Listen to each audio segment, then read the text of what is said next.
I have bullets on my floor. Hello, everybody. My name is Lewis Lee, and this is Planning Traffic. And I would like to invite anybody that has friends that are in the cars, trucks, boats, or anything you put gas in to come join us and chat with us in the chat room because we're live on YouTube and Facebook.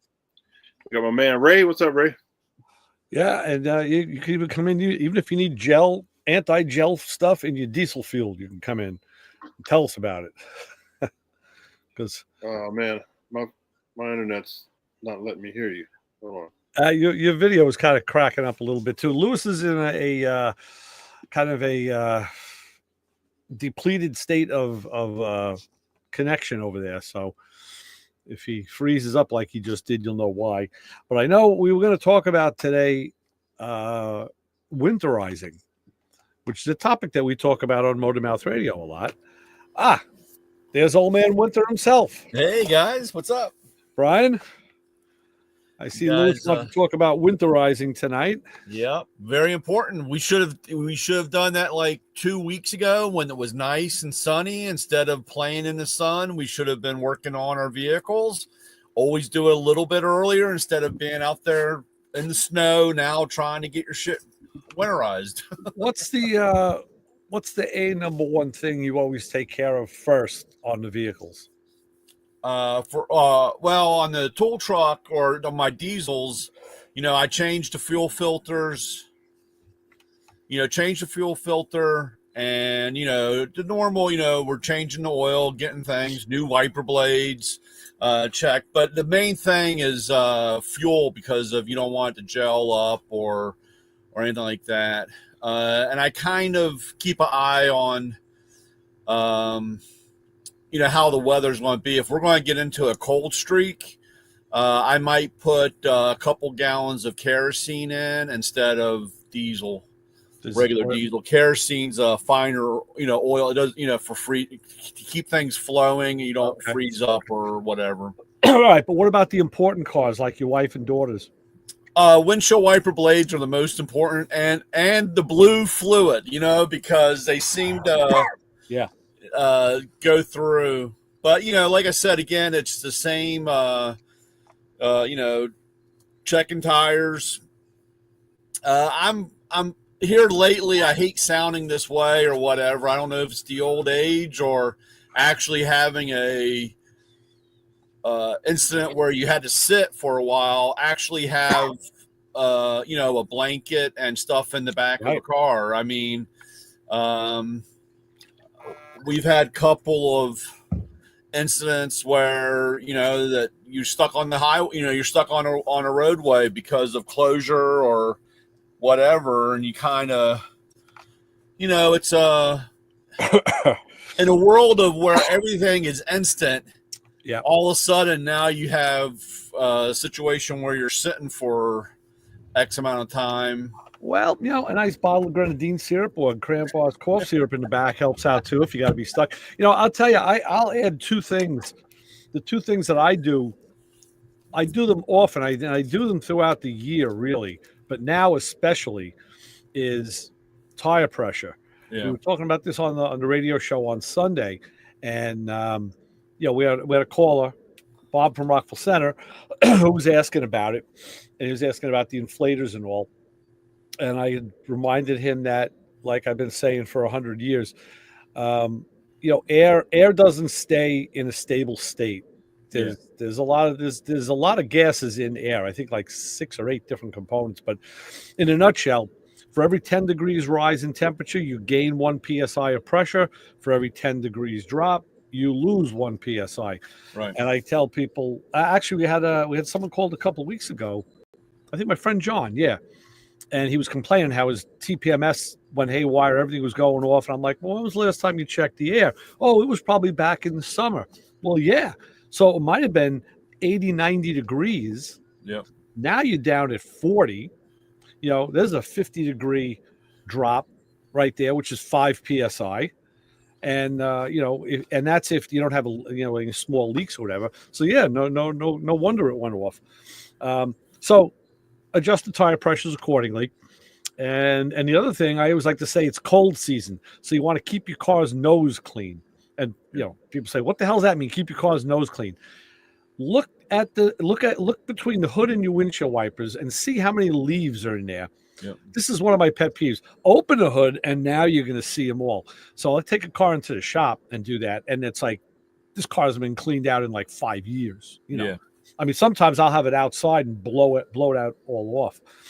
And the reason it's bad is because it clogs the air vents, and that's how the fresh air comes in and now goes through a cabin air filter and gets, purified for you to breathe.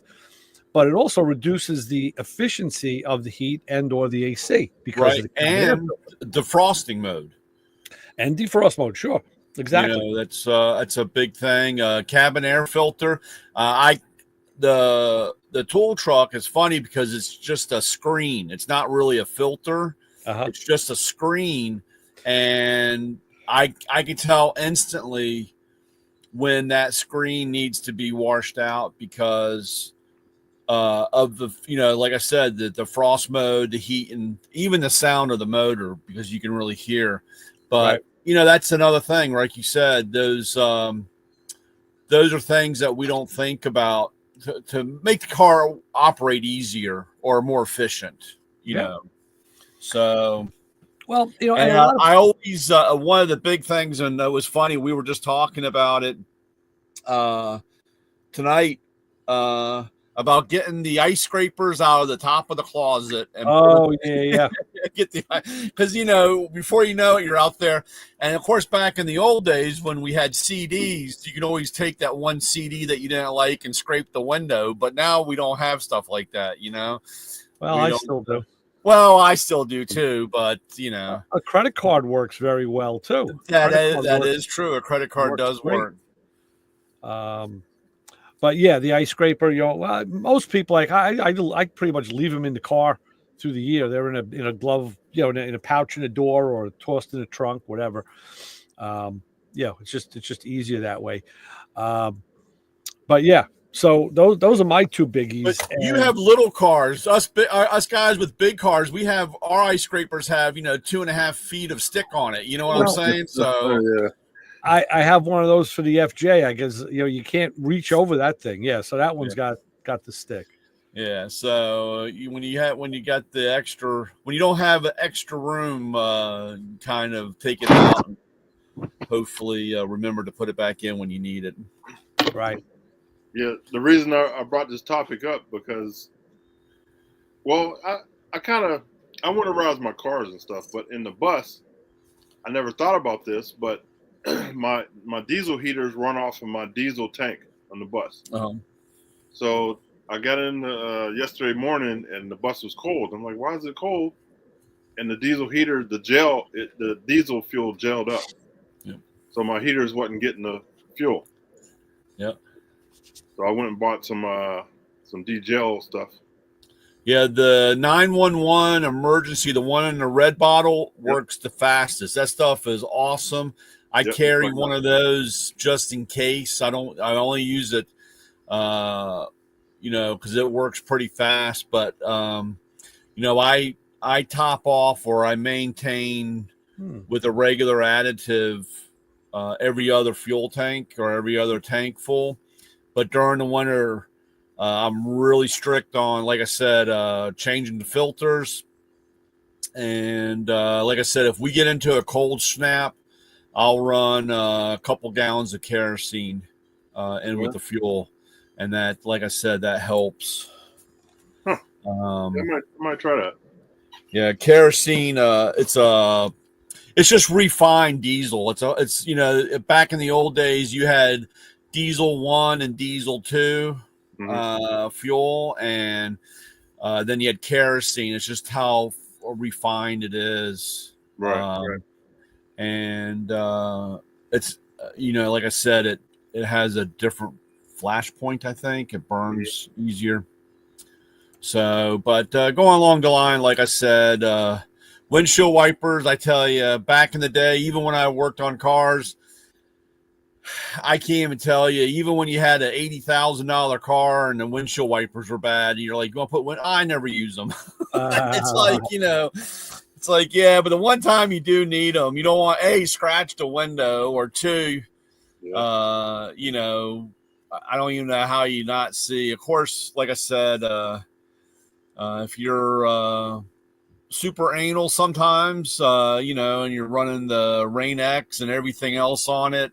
I run it on the tool truck just because the stuff falls off the way the windshield is, and nothing sticks on there, and it's always falling off. Yeah, I Especially ran on my real good. mirrors. My mirrors, I do that also, so that nothing sticks or is on it. Now, do you use the Rain-X in the washer fluid jug? No, I'm old school. I apply it and wipe it off. You know, I use the. I found out something about Rain-X years ago. I think the first couple times I used it, you know, they say to apply it in circles. Uh-huh. You apply it in circles, let it dry, and overlap again with circles, and then take it off with a damp cloth.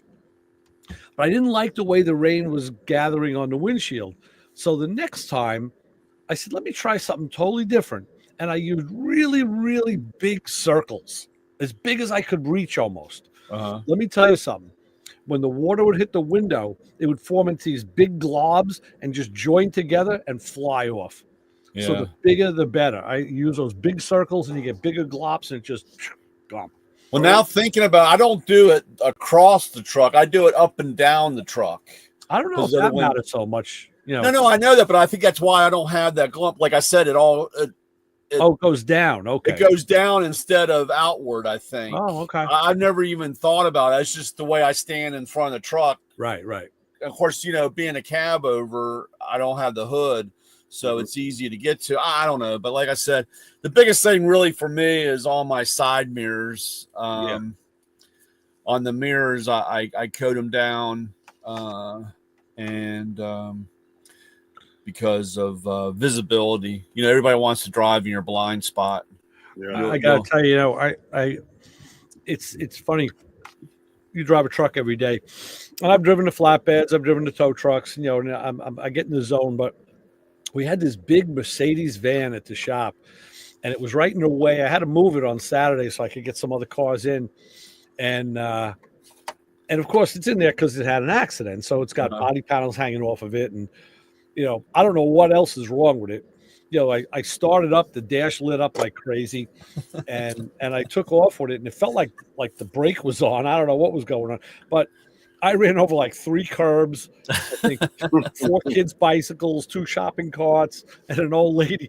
You know, because like I was just tuned into moving it. I wasn't tuned into like, oh, I'm driving this bigger, longer vehicle. Right. I had to take it around the corner. What a disaster! But and then that thing was a mess anyway. But yeah, I know when the times that I've let the girls drive the tool truck, I tell them, remember, there's 18 feet behind you. Yeah. We gotta remember there's 18 feet behind you. I remember even when they drove the Excursion or even my F-350, because that was a crew cab with a long bed, you know. And I said, you got to remember, there's still 6 feet more hanging off the back of this thing. You got to remember it's there. I remember the first time I drove the flatbed, and I was like, whoa, man. I got a real lesson. I listened real fast, and I got a lot of respect real fast for guys who drive those things every day. Well, you have to think the newer vehicles drive really good, so you forget that it's something big. Yeah. You know, even semis, like some of the new semis, you think you're driving a car. Mm. Yeah. Yeah, it is true. Yeah, I believe that. So, yeah, but you know, like I said, but the tire pressure, and I, it's funny because even after you do the once around, I always go around the second time because, you know, sometimes, especially, some, you know, like I said, because you get a change in pressure when you let off, you know, that's why you got to really, sometimes you'll be surprised because you're like, I know I put this at 36 PSI and you come back and it'll be 34 and you do it again. But I always double check twice.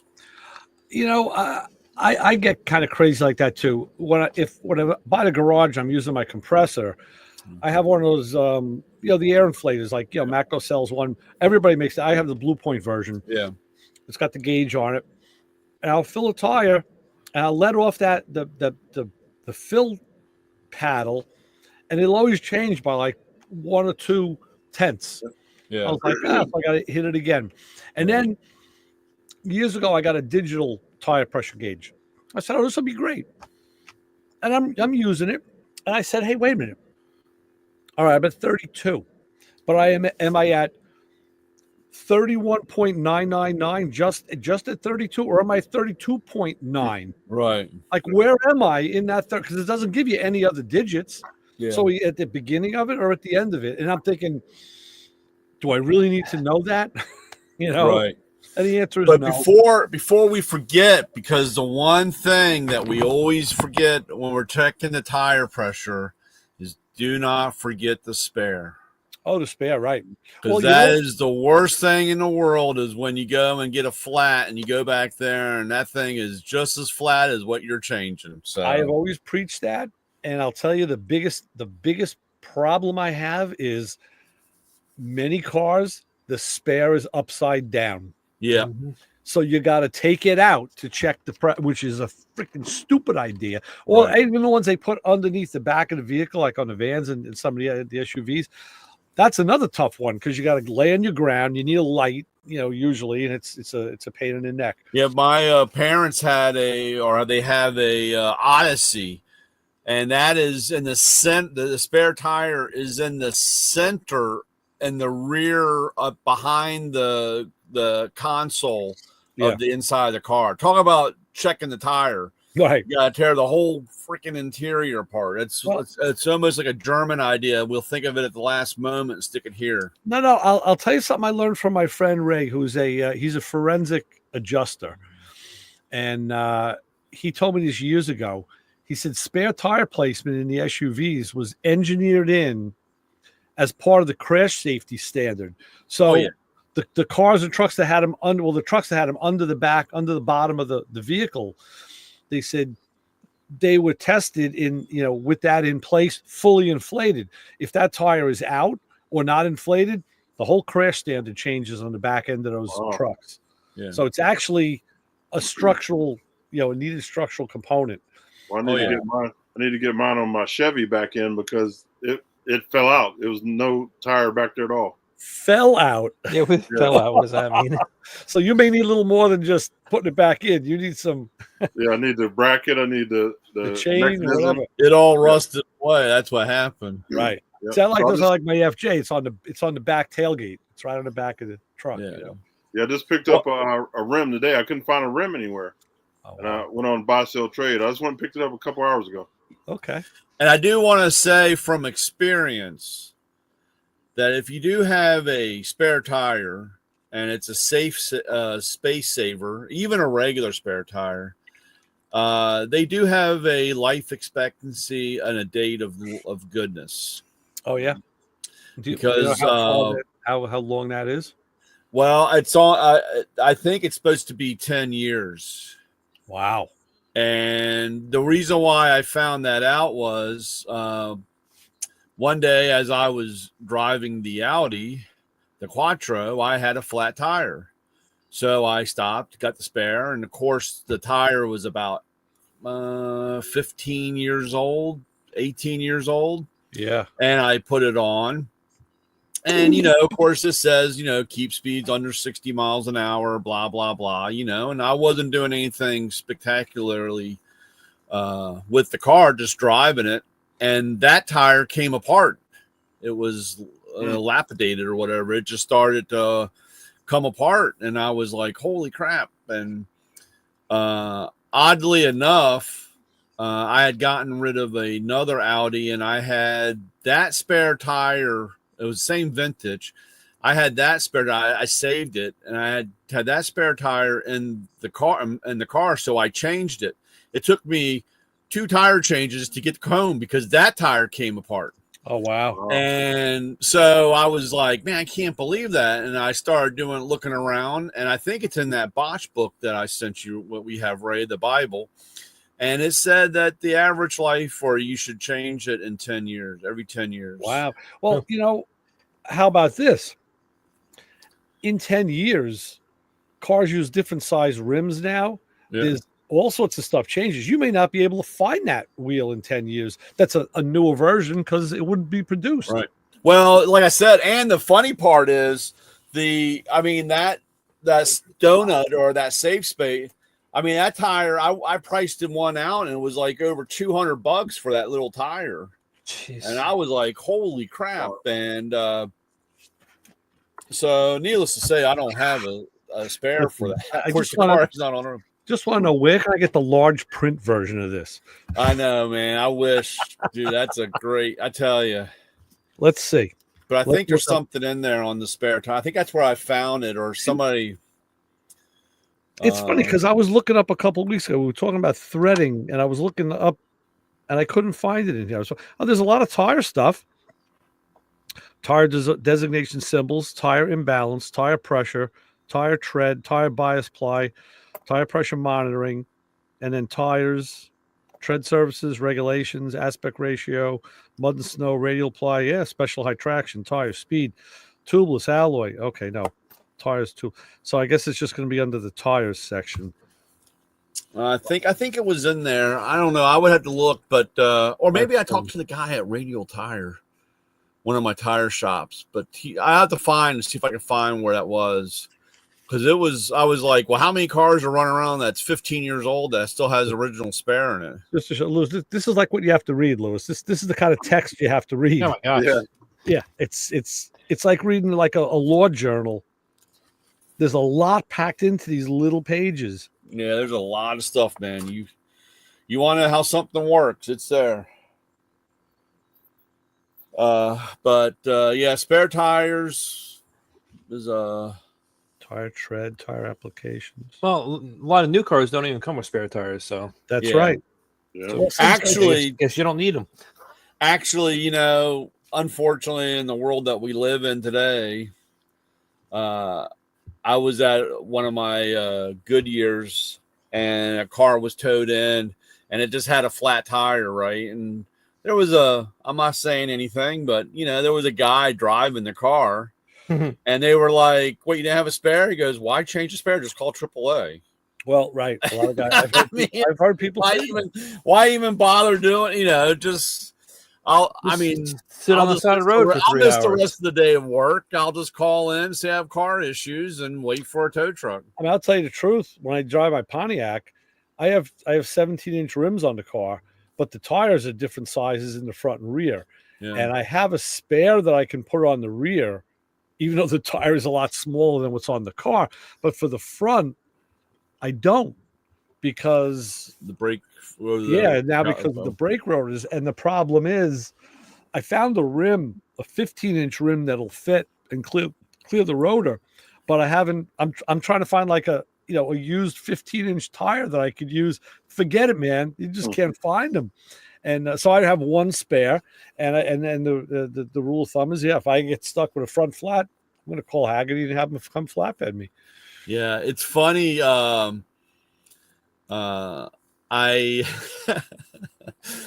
I was this week, and actually I found one. This week I was going down my list, and I need one 14-inch tire so that I can bolt it get it onto the Mustang so that I can turn the Mustang around. Uh-huh. But I didn't have any tires. Well, wait a minute. What's rolling on the back of that car? Huh?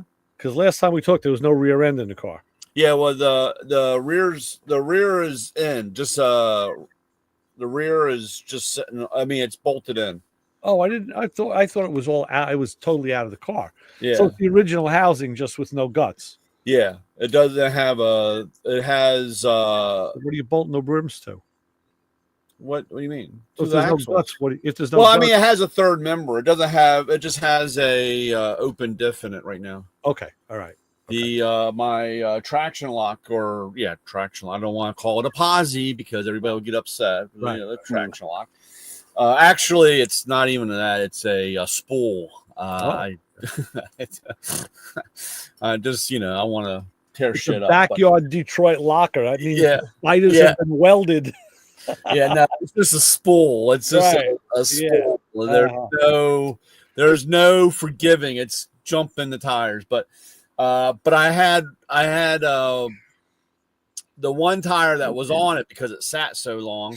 When it went flat, it put a cut line. I mean, it creased and cut the tires, so I couldn't keep air in it. Right. And so I was like, oh yeah. So I'm like walking around and I'm digging around, looking up. And when you go into these gas stations, where they have all these old tires, Yeah. and I'm like looking around, they're like, what are you doing? I said, I need a 14. And they look at me like, what the hell do you need a 14? I said, I need it for the Mustang. So that I said, I do have a 15 rim. I mean, if you have an older 15, a 15, it's probably a little bit easier to find than a 15. But I was like, I just need something junk. It doesn't have to be. I don't want to pay. I mean, not pay, but I don't want to buy anything new. I just need something so I can get the front back on. So I want to turn the car around. Why is that? So I found one today. Okay. So now tomorrow I got to remember I have my little list to take the rim and the tire to put in the tool truck. So when I go to one of my shops, I can use the tire machine. So why do you want to turn the car around? Why? Because it's the position it's in. I can't get to the welder. Oh, okay. We were talking about you the other day. We were hanging over the hood, over the fenders on the Mustang, and we did that Borgson power steering conversion, and then we got stuck. We didn't have a belt, so I had to go back and forth 3 times to get a belt that fit. But as we were putting the hoses in, it was so tight between the engine, and that car still has the shock towers in it. Mm-hmm. So Mike was saying, why didn't you cut these shock towers out? Why didn't you do that? He goes, let's get the Sawzall, because he knows that the suspension was changed. But then we had to tell him, like, no, what he did was he put in now a control arms, but it's a coilover that goes up to the top of the shock tower, so you couldn't take it out. Right. So I said, this was Brian's problem right here, was taking these things out. It makes it a lot easier. Yeah. So I got a box. And those are my Torx boxes. Boxes to weld in on the frame. All right. Okay. So while we're on the subject, was it not yesterday? 2 days ago, I got a belt. We're going to film the final unveiling of this thing. I had the power steering reservoir filled already. Put the belt on, start the car, and it's idling. Beautiful. I come around through the driver's door and I touch the steering wheel to I'm going to bring it now. I had the wheels off the ground, so I'm going to bring it lock to bleed the system. And I bring it a little bit, and all of a sudden the wheel jerks out of my hand and starts doing this. Oh, Lord, yeah. Holy shit. I'm like, what the? So, then it stopped, and like I touched it again. My God, what the hell is going on? Shut the car off. I'm like, so I might love this thing. Like, what would cause that? I'm like, beats me. I said, all I remember is the first car I worked on for them was a Camaro that if you turned the wheel one way, it was fine. You turn it the other way, when you got to a certain point, it would finish turning by itself. I said, I've seen videos on TV, on YouTube, of wheels doing that, but it was with electric power steering. Yeah. So the guy that owns the car was there. He was filming. He goes, well, I said, let's talk to Borgson, see what they say. So he gets a guy on the phone, gives the phone to me. I said, yeah, we just installed your power steering kit with your pump, and this is what's happening. He says, okay, yeah, it's a common problem. I'm like, really? I said, your crap is that bad that this is a problem? He goes, no. He goes, you got the hoses on backwards. Yep, lines reversed. Yep. I'm like, the hose is on backwards. Now, I had just put a rebuild power steering pump in my car the week before, and on a GM, the pressure line fitting is larger than the return line fitting. Right. You can't screw it up. So I said to him, I said, wait a minute, aren't the hoses the two different sizes? Now I had put those hoses on now, it was a few days before. He says, no, they should be the same. I was like, are you sure? I said, because they usually, the pressure is bigger. He goes, no, they should be the same, and you have them reversed. I was like, well, if that's the case, I said, I'll go and I'll check it. I said, but if that's the case, why wasn't this stuff labeled? There was, because we did look on the box to see if it said, nothing was labeled, and there was nothing in the instructions that laid this out. So of course now we go and we reverse those lines, and what a pain in the took three of us tag teaming each other because our hands are down there getting, I couldn't even use my left hand because of my arthritis. And I even told Mike, I said, imagine if the booster was in this car now, you wouldn't, because it's literally right below where the master would be. Yeah. At least the master is up on the firewall. And it took three of us taking turns to get these lines to fit perfectly. That's how tight it was. And we got it in and started the car, and that was it. I said, yeah, that worked. I said, well, Borgson ought to review their nomenclature, I think, and their paperwork. So yeah, we took it out for a drive, and it drives nice, feels good. But now we got to go back to the alignment shop because now they want you to put, I think, 3 to 4 degrees positive caster in the alignment to help return that wheel. So it drives fine the way it is, but we'll get it aligned one more time. So that job. Yeah, that same thing happened to me when I was doing my Buick, 53 Buick, because I was making the lines, and I'm like, oh, I don't know which one's the pressure. I'm like, all right, I just hooked them up, and I'm like, oh, what's wrong with the steering wheel? I'm like, all right, let me flip this around, and I was doing it. I had no idea which one was which. Okay, well, if you're making them, yeah, you could. Do you remember if one was larger than the other on the Buick? You got the original box in the car? Yeah, the original box. Wow. Yeah, but then I just made lines. I just took hoses and made, so I put this hose to there, and that's wrong. Yeah. Change it. Yeah. So no, yeah, that was it. Fun. Yeah. Chalk up another one, into the file. That was the learn file. Got our attention. Yeah. So now, of course, we're gonna take the car out for a danger drive. So I say, okay, listen, we better boogie because it's getting dark already. We're losing light. I said, I don't know if this car even has headlights. I know I got tail lights. So, of course, we get it now. We got no headlights. Let's go anyway. Who cares? So we're driving around just around the back streets. And as we're driving down one street, boom, the lights come on. I'm like, okay, bad connection. I said, we got a bad connection somewhere. It's probably at the headlight sockets. So we drove around with the lights on, get back into the shop, shut the car down, and then I go to turn the lights on because Mike said he saw one light. The owner said he had 2. I go to turn the lights on, and now there's nothing. So we're banging the fender, banging the lights. I said, hold on. I pulled the left light out, and I checked the connection. It was kind of cruddy. So I clean up the bulb. I spray some cleaner into the socket. I plug it back in, pull the switch, nothing. So I take my test light. I probe the green wire, which I believe is low beam. It's black, green, and is it red, the other color? I think that if that's the case, then green is low, red is high. I had no power on either of those terminals. I'm like, all right, well, now I got nothing coming from inside the car. So we found out the bulkhead connector had disconnected itself. So we plugged that back in. Still nothing. So now one of my last jobs is going to be figure out why the headlights aren't working. So I told Mike when he got me some new lights. I said, you know what? Order a headlight switch. I said, it could be the switch. Everything is so crusty in that car. And Brian, who the hell at Ford decided where that fuse box should go? So I said, I said, the bulkhead connector comes through to the fuse box.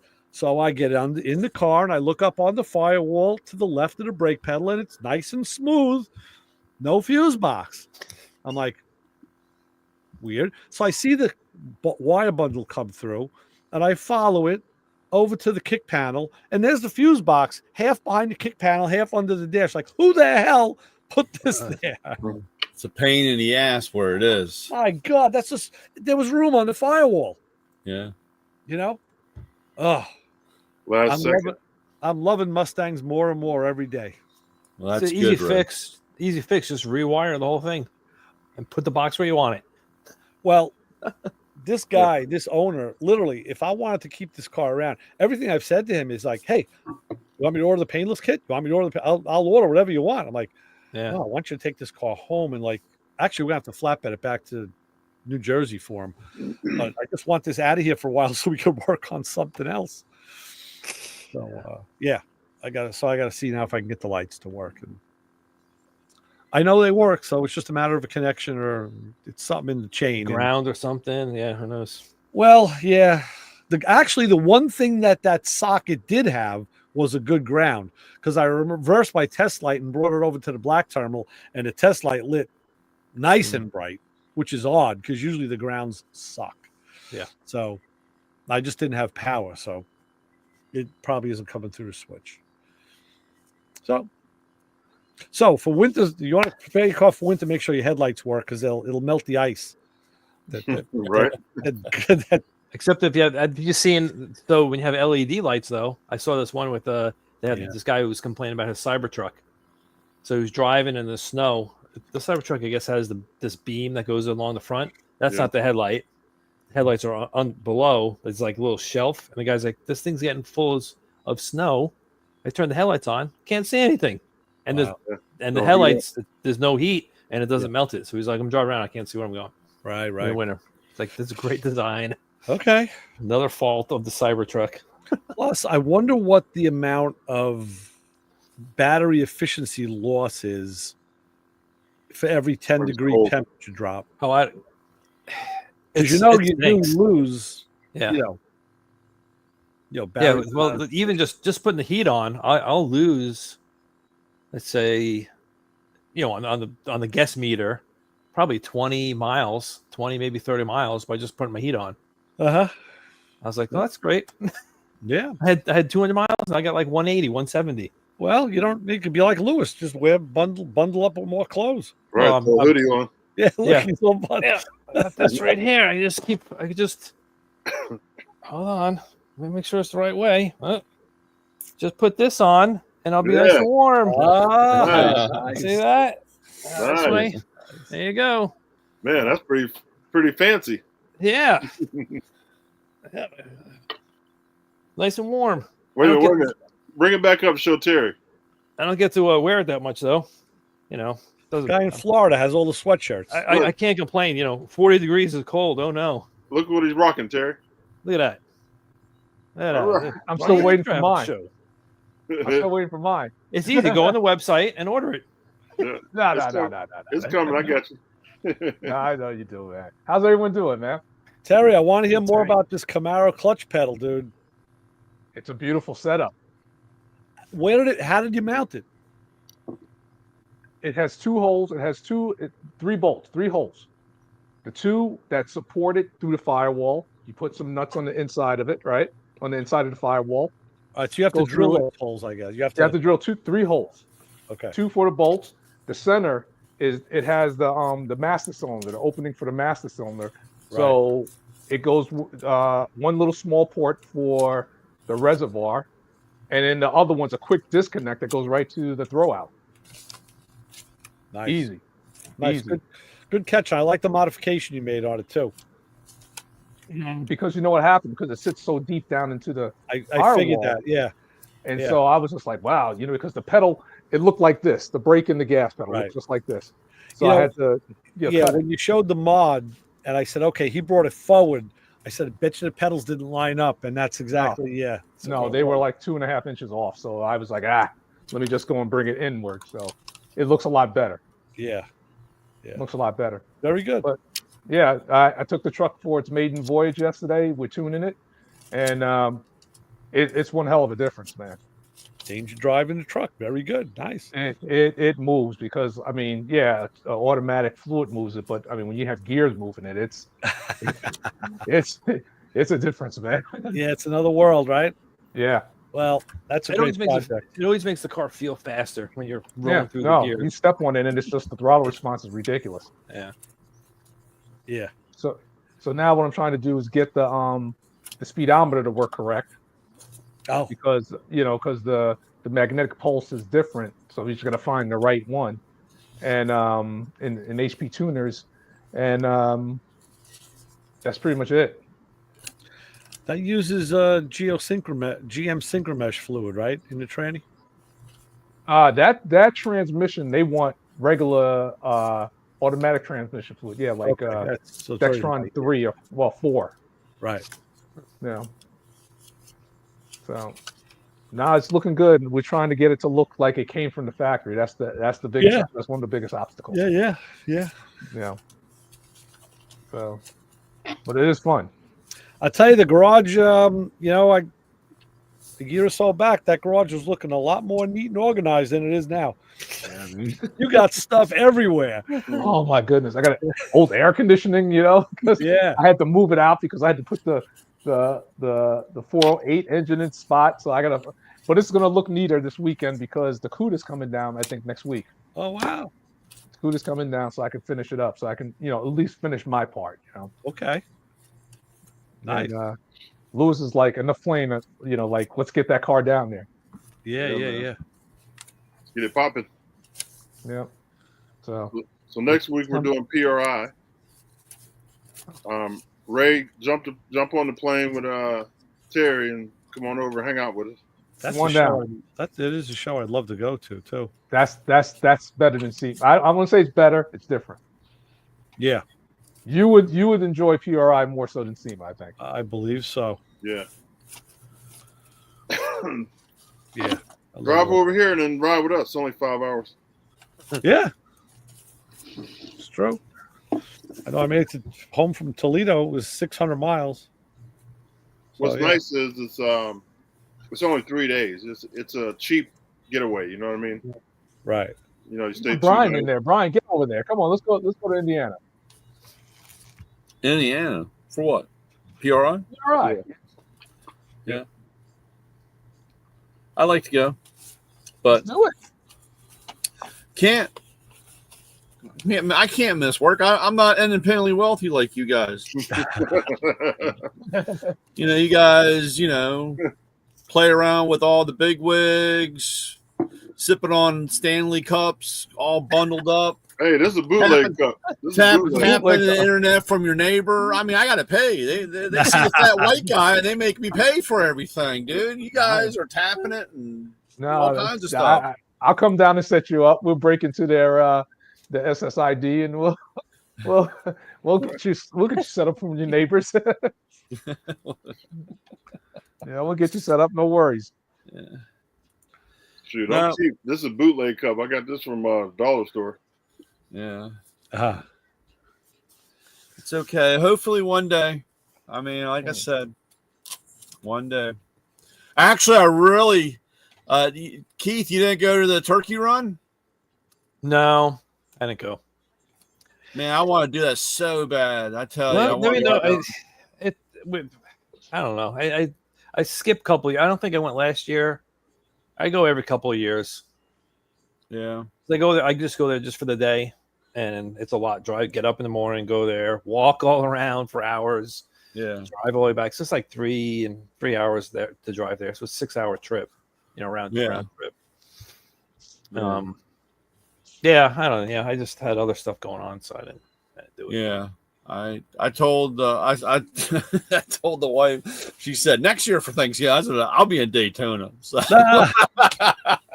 Yeah, let's do it. I'll go walk around. I'll go next year.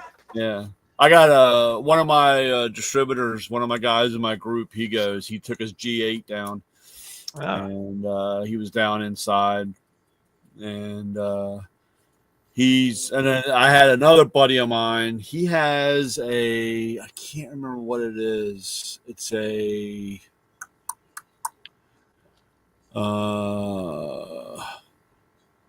don't know if it's an Oldsmobile. I think it's an Oldsmobile. Like an older one, 70s. Yeah, well, he's got like I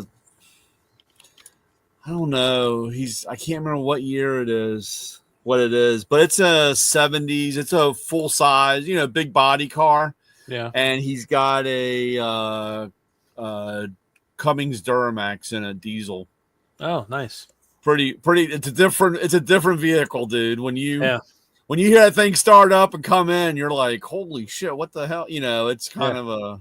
You can put a lot of power to that Cummins, boy. Yeah, well, that's what I mean. He's got it tuned way down. I mean, it's like, Oh yeah, it's incredible. It's kind of funny. But he had that. That was a couple years ago. He had that down there, but he drove it down. But I don't forget about it. The only thing that brings it back is because I watch Live PD, and they have the police at Daytona. So it's funny during the 3 day or on the weekends for Live PD it's all about the turkey run, pulling over cars and people, doing stupid things and all that stuff. So, but I mean, it's a sight. It's a sight to see when you drive around and you're driving. It's like, big block blower car, bunch of those just drive around on the road, on the street. Yeah, they have everything down there. That's all. I mean, every make, model, anything and everything's down there. But it's all down inside the track at Daytona 500. I mean, at the track. And then the people drive through the tunnel and they just nail it. Drive through the tunnel and they have the whole infield. And I think they have you could drive on the track. I mean, you drive across on the track and you drive down, because that's what my buddy did. I think they go down the backstretch, and then they come down across, and then they come back over. I don't think they go into. It's hard to go. You can't. You got to do a certain speed when you're on the incline. Yeah, it's like this. It's out of the incline. It's funny because I used to go to Daytona every year. I had tickets for 10 years or 12 years straight, and when they would do the parade lap of the older cars and they'd come around, they had to maintain a certain speed. Yeah. But the funny part about it is that even at 80 miles an hour, the back end of the car slid down. So, it's driving like, I can't get, it's crab walking across the turn, the turn because because of the banking. So, but I know that on the turkey run, they go, I think they come in and they come up by the lake and they do the super stretch, and then right before 3 they duck down and they do part of the road course across that you could drive on the track and so forth. So but I don't know, like I said, it's one of my I don't know if they still have it. I don't know what it's called now, but up in Pennsylvania they used to have the Miller Motor Show, and that was it was more stock car and dirt track racing stuff, but that was always good. I like to go that again. That was back in the day. I used to go. That was up in. They used to call it the Miller Lite sponsored it. I don't know what it is now, if they even have it today, but the turkey run is something I'd like to do one time. And the one year I took the RV out there. And I just, the spur of the moment, I go, hey, I want to bring this in there. And they're like, oh, you're not going to be able to drive that around. It's too big. I'm like, too big? I go, you got like huge monster trucks in there and this and that. I'm like, come on. It's a 26-foot GMC motorhome. It's not that big. I could drive it around there. But they wouldn't let me in. I'm like, all right, fine, whatever. But I got a good parking spot. I parked right. There was nobody there, right by the gate. They even had a guy in a golf cart bring us right in. See, but Keith, you did it all wrong. What happened to your standard? You're supposed to say how much. That's what I tell you. How much does it cost to get in? And they're like, no, you can't get in. I'm like, all right, whatever. But I got the good parking spot and the golf cart ride into there was fine. I was like, all right, that's cool. Yeah, that was worth it. So, but that's. I'm still joking at the moment about next year. I don't know how long that'll really go over, but that's well, if you do, I'll make sure I go out there. You tell the wife you're gone. That's it. That's it. The only- Put your foot The only down. problem, yeah, I know. I can talk tough. We're, us guys all around, even though we're still alive. But I can talk tough. But unfortunately, I don't have anything really to drive to go that far. So, as a guy that has no car still, I don't That's why think you go I'd there. really They have the Huh? car corral. They have the car corral. You can go there and pick something up. pick something up and drive back. Yeah, There you go. Well, actually, you know what? I'll fly down and call you, Keith, and you come by and There you pick me up, right? Fly into Tampa, then we'll drive over there. Yeah. Fly Wouldn't be to the first Orlando, time. whatever. Yeah. Wouldn't be the first time I flew in and made it to Daytona for the truck race. That was got off work, caught the plane, flew in. Dumbass me didn't take a single thing. Get down there, and it happened to be the coldest night of the year, 19 degrees, sitting there at the racetrack, me wearing a pair of pants and a t-shirt, and everybody looking at me like, obviously, this is a visitor. This is not a Florida. This guy, The Florida thinks guys he's all a- bummed up. Yeah. they think this guy comes here and thinks that it's gonna be 72 and so forth. That's how we are in Vegas, man. Vegas has been cold the last couple of years. Yeah. I've done that before. I went to Vegas. I'm like, oh, it's Vegas. It's the desert. And Yeah. we went there. It might have been for 1 year in SEMA. And I had to buy clothes. I'm freezing. I had stores packed. Like, all I right. never took my coat off this year. I wore my coat through the whole day. Usually it gets warm in the daytime, but man, it was cold all day. Yeah. Yeah, it's crazy. Your mic's off, Terry. I got you. All right. Just trying to say something. There you go. All right, there you go. All right, what'd you say, Terry? Your mic was off. The past couple of years, it's been cold. Yeah. Was it last year? Yeah, last year I only had one pair of pants. I had to go to the Walmart get some clothes. Yep. You're not the first, I'm sure. Yeah. Yeah. Well, I'm really bad because, like I said, no wonder I get stopped going through TSA inspection because I carry nothing. I take nothing. It's me, myself, and I. And it's like, where's your luggage? I don't need any. It's like, Jeez.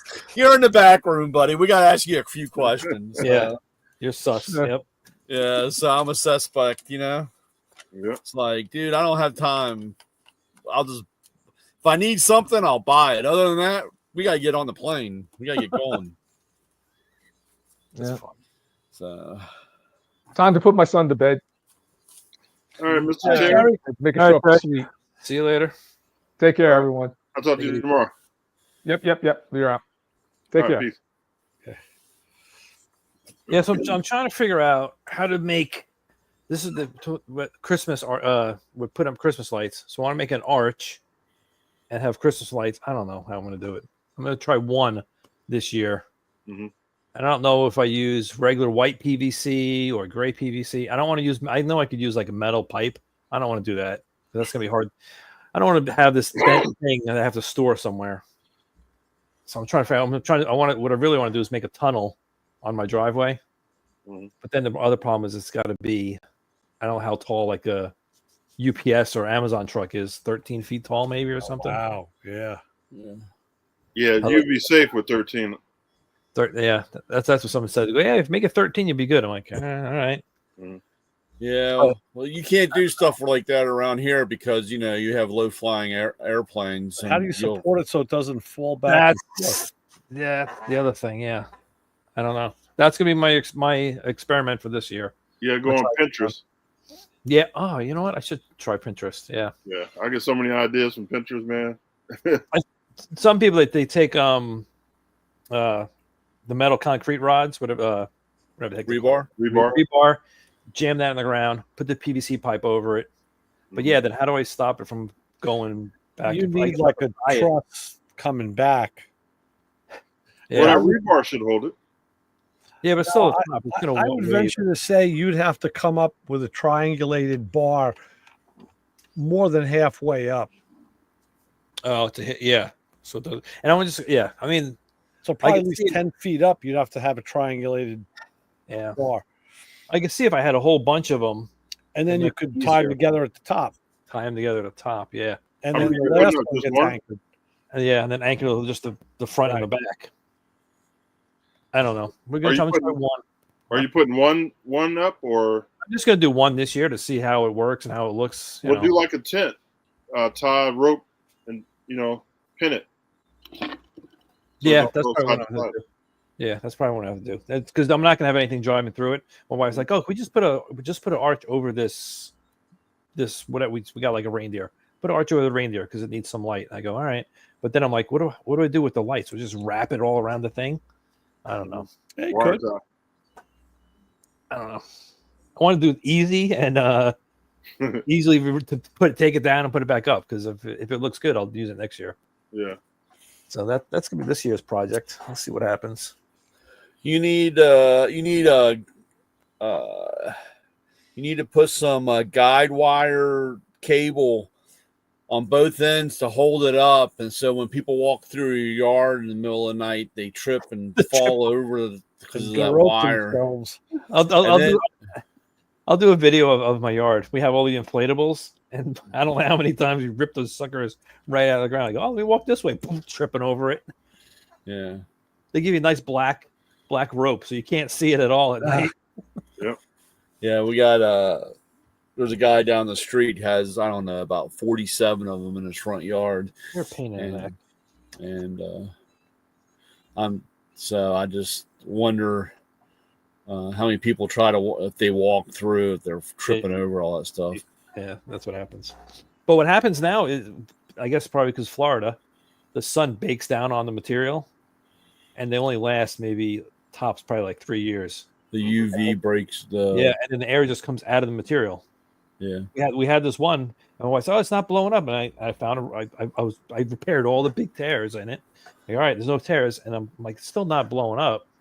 And I crushed it. I go, "Oh, air's just seeping right out of the whole thing." Yeah. So I'm like, all right, trash it. I took the fan out of it, Yeah. threw the rest of it out. I was like, all right. You might have to spray it. They sell some spray for tents that'll help save that probably. So is it flexible? Like is the stuff? Yeah, With it's down there? a liquid spray. You spray it on your tent, and that'll help the UV and Really? Yep. I need to look for that stuff. Tent spray or something, right? yeah. Yeah, some kind of UV spray. Oh, something sealer, tent sealer or something. Maybe that's it. Yep. I can try it. I mean, it's not gonna hurt. It's not gonna hurt it. Yeah. Flex. I see Flex Seal. That stuff is amazing. Use that stuff. I'm just worried, like when it deflates. I guess it doesn't matter if it deflates and it's not. It gets deformed. Who cares? As long as when it's inflated, it looks fine. Yep. People laugh about that Flex Seal, man, but I use it on all kind of stuff, and it works. I used it on my convertible top. It worked pretty good. Yeah. I did it on my front porch, like where the porch meets the house. It had a crack. It had a crack in it, and water was going down and that going into the basement. Yeah. So I put that Flex Seal tape on it, and I haven't had a drop in there. Yeah. That's the other thing is that stuff is expensive. Yeah, it's been 4 years. Yeah. I bought some. I was like, oh, it's how much? I'm like, holy crap. It's like, I don't know, $20-$30 for just a little piece, 5 foot or whatever. No. Like, It don't play around though. yeah. Yeah. It works nice. Yeah. They make it in a paste too, not a paste, but like a gel. You can get it in a can. And Yeah, just like put it on with like a brush or something. Yep. And Flex tape also. Yep. Yeah, we sell it. Yeah.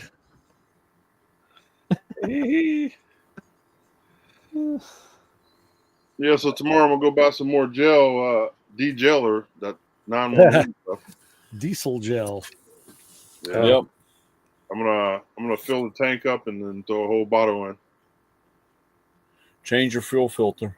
Yeah. I'm sure it's waxed up. Yeah. I haven't started it since the temperature dropped. Did you do what'd you do for your water tank? Did you put water in it yet, or Yeah, I have some water in it, but it's under my bed. So you think it'll stay warm enough? yeah, I got my electric heaters in here now. Yeah, because I know you could. There's stuff you could like put in there. Mhm. It's like pink stuff or something like that, right? Yeah, winterize it. Yep. Winterize it. Yeah, I don't know. I don't do any of that stuff. Yeah, Doesn't you're get cold. Floridian. It doesn't get cold enough. Doesn't get cold enough long enough for anything to freeze. So Well, I hope not to be in this cold next year and any year after that. yeah. Wherever it's warm, that's where I'm gonna be at. Yep. Yeah, your the fuel filter, is that that's just a canister, right? Mhm. Yep. Bolts on the side. Yep. And it has a bolt through the bottom going up or whatever. I can't remember. Or is it a spin on? It's a spin on. Spin on. Mhm. Yeah,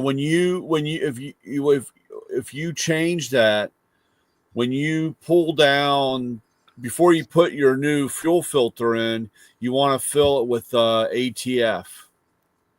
ATF. Automatic transmission fluid. Fill up the filter because you don't want to suck air because you're not going to be able to start. I mean, then you'll have to prime. Right. But the ATF, the transmission fluid will flow faster than diesel, and it has a lower flash point, so it'll help it start versus if you're cranking it. Because if you don't fill that and when you fill it up and you let it sit and let it soak in, and you fill it up some more. You want to make sure you don't have a lot of air because you'll turn it. Actually, what will happen is if when you go to start it, it may start and then cut out because it sucked air, and then it's a bitch to get the thing started back up again. You get to prime it. Yeah, I've had But the ATF is fast flow. It flows faster than diesel, and the flash point's different, and it'll keep you from, sucking air. And that's good to know. But I carry 5 gallons of ATF. 5-gallon thing of ATF. If I ever run out of diesel, I can at least it'll run on it. And the correct word for that difference in flowability is? Flowability? Flowability is the word, I think. Well, I kind of just made that one up, but talking about ATF as opposed to diesel and how it flows at different temperatures, it's viscosity. Oh, yes. Yeah. Viscosity. Well, I'm sorry, I left my white coat and clipboard in the other room. So It's gonna be a test. I know. I do have the glasses, and if I get the hair, I'll get the Einstein here. Yeah. There you go. Get some Right. gel or something in there. Yeah. Right. Stick your finger in a socket. That'll do it. Yeah, that's see, a lot of people don't understand about diesels, man. There's a lot of little tricks and stuff you can do, and people are scared of them because they don't know. Like Terry, he won't even look at a diesel. You have air brakes or Yeah. is a air brakes? Yep. Yeah, it's like another thing with air brakes is put some rubbing alcohol on the line so that you don't it doesn't the line because there's condensation. There is a dryer in there in the system, but like I said, age wise, you get a little freeze in there. That water will freeze and you won't have brakes. Right. Or the brakes. You should. I don't. Actually, it's in the tool truck. I just got them for a guy down the street. I got to call him. But they make a long socket to go into the air brake. Because if you get one that's stuck on, you're done. You had to. It's a 3/4 inch. It's 7 inches long. That goes down in the center, and you break that loose so that if your brakes get jammed or stuck on, you can release them. Yeah, you can release them. I think I might have that. See, when I sold my trucks, man, I have to look at some bins. I think I might have that wrench. Yeah, it's a long socket. It's like 3/4 of an inch, and it's like 6-7 inches long or whatever. Go down to the center to break to unlock the on that, because if it locks up, you're done, dude. I mean, you ain't going nowhere. Yeah, that's for sure. I don't know what's better, driving without brakes or having ones locked up, but if you got to move, you got to move it. Well, the other surefire way is you get a 4-wheel disc brake kit from CJ Pony Parts, and you're guaranteed not to have brakes either. Guaranteed. Ask me how I know. Yeah. Yeah, I'm gonna have to refresh myself on all the diesel stuff. Yeah. Or do the we want to make it look good. I like your video today, Ray, about we're going to run a 6-inch or a 7-inch brake booster and not have enough vacuum. Right. I mean, I don't know. I don't. Well, maybe we should wait till we go off air. Because I don't want Chris to hear me, because Chris does have a point about when you really try to redesign. Sometimes, yes, I'll agree with that 100%. There is I always joke about, like, when I working on the Porsches and somebody trying to redesign the race car, you already, that's, you're not going to really change that car. I've done it over and over.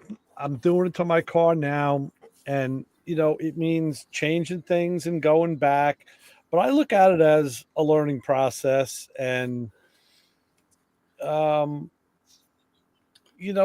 nothing else, you keep your mechanical skills up because you'll be working on something.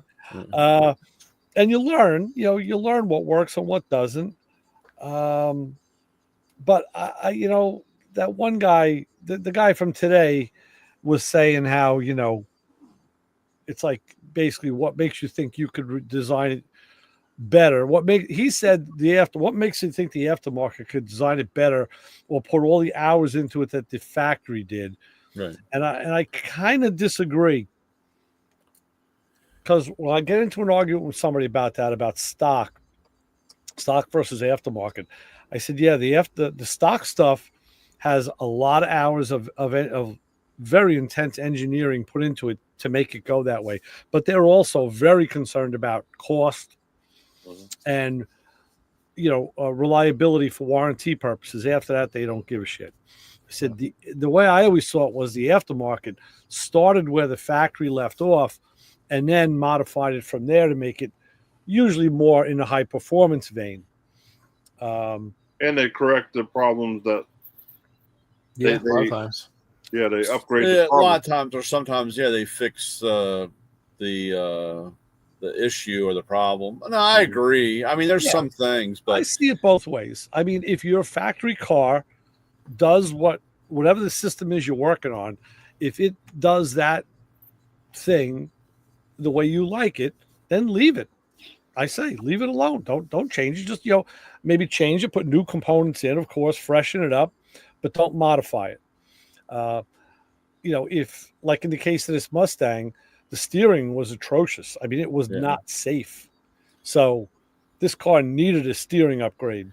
See, right. When you talk about that steering, that is because, unfortunately, that control valve thing hanging down there was nothing but issues and problems. It was, that type of improvement is a well-deserved improvement. I mean, that's, like I said, reliability. Like I said, that's a good example of doing an aftermarket update or fix, unless you want to be like Jay Leno and have something that's and never been touched. And some guys want the stock stuff from 1943. That's what they want. And if they have a car that's all original like that, okay, I get it. For preservation purposes, that's good.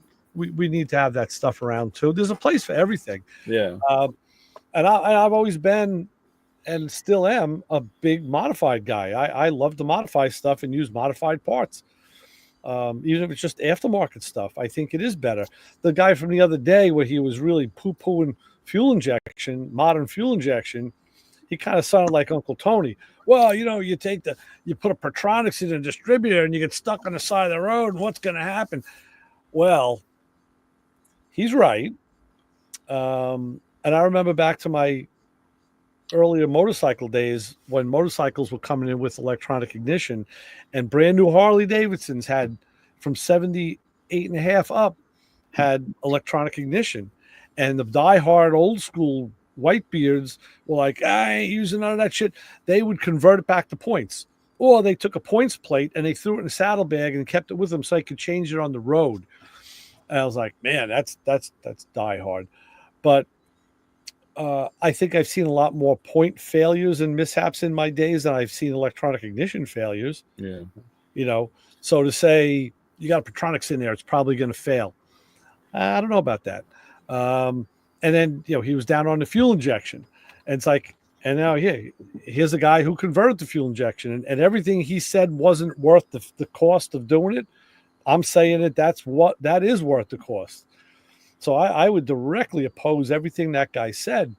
Yeah, there is a cost factor involved.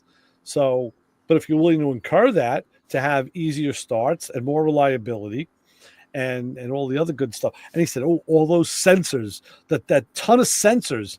Really, I think there's like 4. What do we got? 4. 4 sensors. Big deal. It's not like I don't know. So anyway, it all depends on what set of eyes you're looking at it through. Yeah. And hey, you do what you want. You do what you want with your car, and and I'll do what I want with mine. Just don't make me watch a dopey YouTube video. Yeah. Well, he did say it was all in fun and games. I wonder, though. I like to know where you said he was from Maryland. I don't know where. I caught the Maryland plate. That's why I'm looking at the plate at the end of the video, and it was a yellow, like a mustard color plate. And I'm like, yeah. So the camera stayed on it long enough, and I did see Maryland on the bottom. That's why. Yeah, it's an old. Yeah, that was like a Chevy 2. No, that was I thought that was like a Falcon, or like a Falcon, or a what other Ford would it be? I don't know. It's 2 round headlights and square fenders. Because he did a picture flashback to that Mustang. He said something about a Mustang, but I could have sworn it was a Chevy 2. I don't know. No, because it was a Ford. Because then he made the quip about the distributor being where it should be. Oh yeah, instead of being in the stupid back in the back, right. Or whose idea was to put it in the back. Now I'm reading the magazine. I'm going to send you this magazine. There's a couple of good things that you're going to want. One of them was they were showing like a '66 Mustang. It was a race car. It was a modified stock. It was an SD class, and what the guy was showing was he used a couple different intakes, these high-rise dual quad intakes, and he said he found that the biggest problem was the stock distributor he was using a 289, and he said the stock distributor wouldn't clear. So he found a Ford distributor, or a distributor made for a Ford, that if you could picture the base of the distributor, it was kind of like solid, and the cap was offset forward so that it cleared that dual quad intake. I was like, wow, that's the same problem that we have with Pontiacs. If you put a tri-power or a dual quad intake on a Pontiac V8, you can't use an HEI distributor because it won't fit. So you have to use either a small cap. This is a Mallory Unilite. This is a Mallory dual point.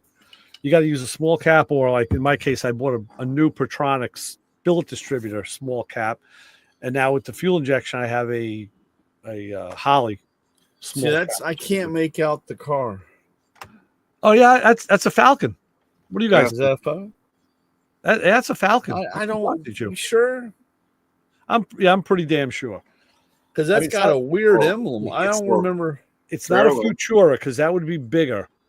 I'm pretty sure that was like maybe the first year of the Falcon when they went from the round fenders, they went to the square fenders. I just don't remember that Ford guy. center grill piece. Yeah, I do. I remember that. Remember seeing that. Yeah, his big beef was his underdrive pulleys or whatever. And the pulley. Well, he said it was slipping. Yeah. Yeah. Well, first of all, it looked like your belt's fucking glazed over. I don't know how many belts stay in the same shape that when you Right. take it off. I know. I mean, it's I only know. about Jeez. 15 years old and glazed Well- because it's overheated. Well, he did say they were on. There was on it when he bought it. So Yeah. I got, no worries on that. And that's the thing. There's something I learned many years ago about belts. You have to get the right pitch belt to match the pitch of the pulley. Mhm. So if your pitch on the belt is narrower than the pulley, you're going to ride at a different spot and you're going to have all sorts of trouble. Well, that's like you on the show, and I texted Chris, this guy, I needed like a 47.5-inch belt. That was the belt that I needed on for the tool truck. And I had a belt that snapped, and so I'm like, go into the parts store, and I said, I need a belt, and they said, well, what is it for? And I said, look, dude, I just need a 47.5-inch belt, and he's like, well, I need to know what type of vehicle. I said, it's a Isuzu truck. Well, I don't know. I said, look, dude, it's real simple. I need what kind of belts you carry, Dave? Okay, I need a 95 47.5. It's real simple. This is what I need. And the guy's like, I don't have that. All I have is a 47.3. That's fine. That's enough. Well, it's not we're talking 0.2 of the adjustment. I have plenty of adjustment. It's like, dude, that's perfect. I don't know if this is going to work for you. Don't worry, I won't be back. Right. Well, it's like what I went through. In fact, I went to the AutoZone that we have an account with, and I told the guy what I needed, and I said, listen, this isn't a stock application. We put an aftermarket steering system on this car, so I have to find what fits. And he's looking at the computer, and he says, oh, man, you know where the belts are. Just go in the back. Yeah. All right. So I didn't find anything. And he actually told me to go to the auto parts store, the independent auto parts store that's right up the block from my house. And I said, you know what? The guy's name is Dustin. I said, Dustin, let me tell you something. I said, that was my next stop anyway. I said, because they're literally up the block from my house. And when I went in there and I was talking to those guys, I explained to them what I wanted. They fully understood.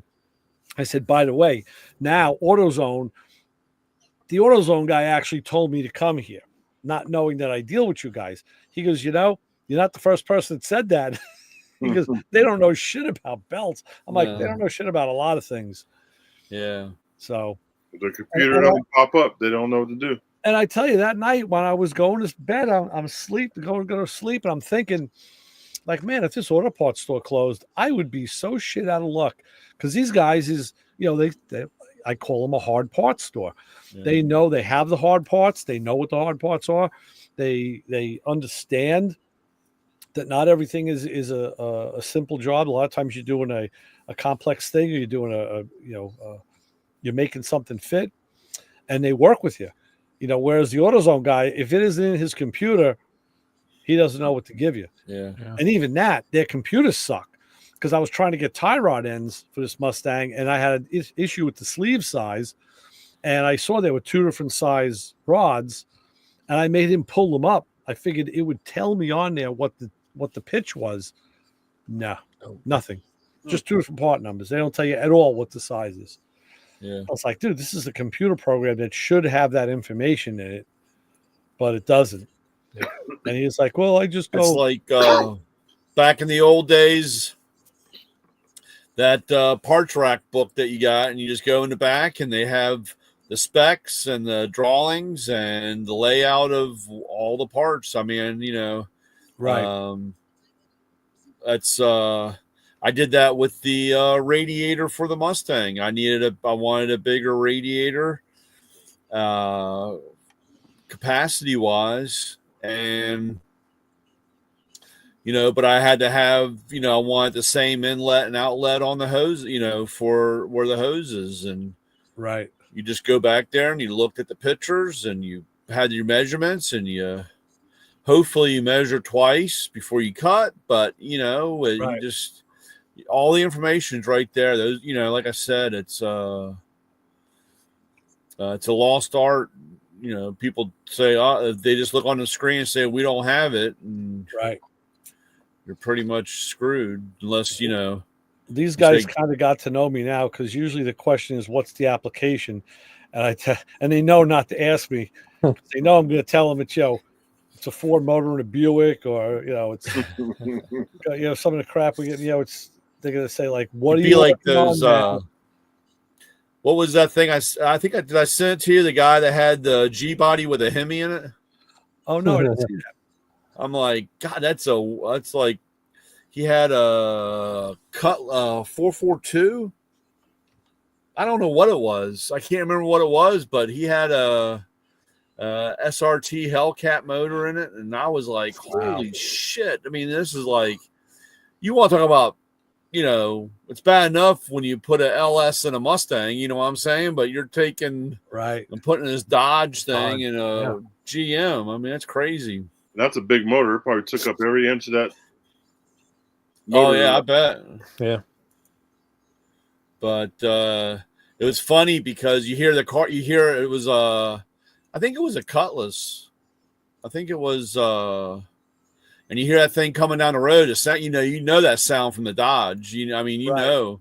And you're like, man, that sounds funny. And all of a sudden you're like, holy shit. And the guy goes, yeah, I pissed a lot of people off. I got this Hellcat in my GM. I'm like, wow. Yeah, whatever makes it run, that's the key. Yeah. Wow, that's a hell of a difference. One of my buddies got a 442. I would love to get it, but my projects list is kind of crazy.